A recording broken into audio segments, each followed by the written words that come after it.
Hello everyone. इस video का topic of discussion है फाइलम एस्ट्रेलमिंथीज के पैरासिटिक राउंडवर्म्स के। जो हमने जैसे पिछले लेक्चर में देखा था कि बहुत से राउंडवर्म्स जो होते हैं वो पैरासिटिक भी होते हैं।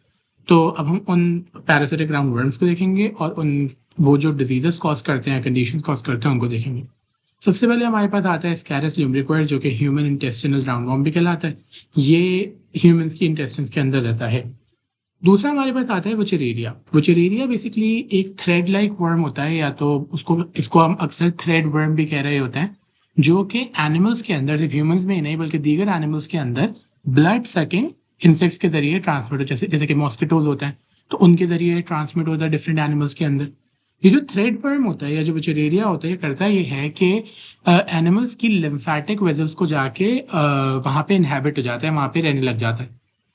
और उन लिम्फेटिक वेजल्स के अंदर रहते हुए ये एक डिजीज कॉज करता है, एक बीमारी करता है जो कहलाती है फाइलेरियासिस। फाइलेरियासिस में बेसिकली होता ये है कि जो लेग्स होती हैं, यानी कि टांगे होती हैं, आर्म्स होते हैं और स्ट्रोटम होता है, वो बहुत ज़्यादा इन्फ्लेम्ड हो जाते हैं, उसके अंदर बहुत ज़्यादा इन्फ्लेमेशन हो जाती है। इन्फ्लेमेशन के अंदर 5 चीज़ें आती हैं, जिसमें होती हैं हमारे पास pain, redness, swelling, heat up और फंक्शन लॉस। ये 5 चीज़ें हमारे पास आती हैं इन्फ्लेमेशन के अंदर। तो जब ये लेग्स एंड स्क्रोटम की इन्फ्लेमेशन करता है तो बेसिकली वहाँ पे होता ही है कि अक्सर आर्म्स, लेग्स और स्क्रोटम बहुत ज़्यादा इनलार्ज हो जाता है, क्योंकि ज़ाहिर सी बात है, इन्फ्लेमेशन हुई, स्वेलिंग होना शुरू हुई, वो वहाँ पे फ्लूइड भरता गया और उसके नतीजे में वो जो जगह होती है वो बहुत ज़्यादा फूल जाती है, बहुत ज़्यादा स्वेलिंग हो जाती है।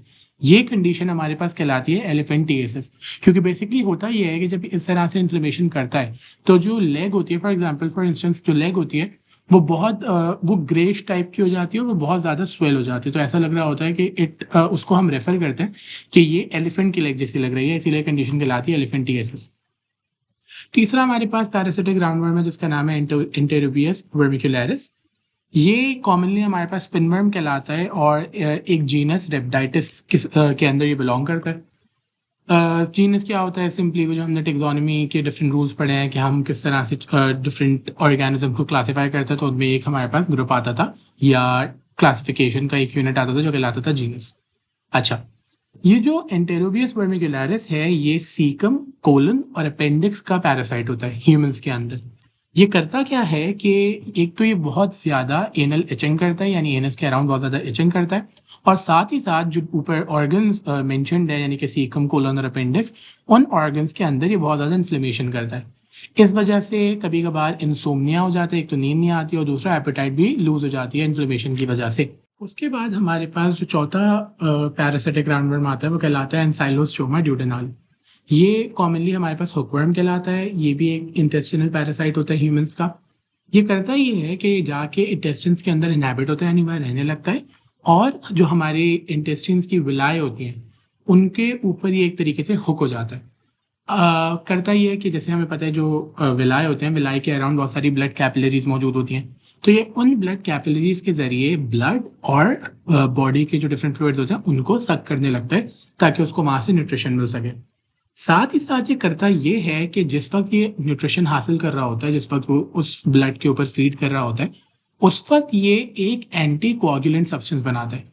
एंटी कोआगुलेंट बेसिकली उन सब्सटेंसेस को कहते हैं जो कि खून को जमने से रोकें, ब्लड की क्लॉटिंग को रोकें। अब हुआ क्या, वो गया विलाई पे अटैच हुआ और विलाई से उसने ब्लड सक करना शुरू किया, साथ ही साथ एंटी कोआगुलेंट बनाया जो कि ब्लड के अंदर जाना शुरू हो गया।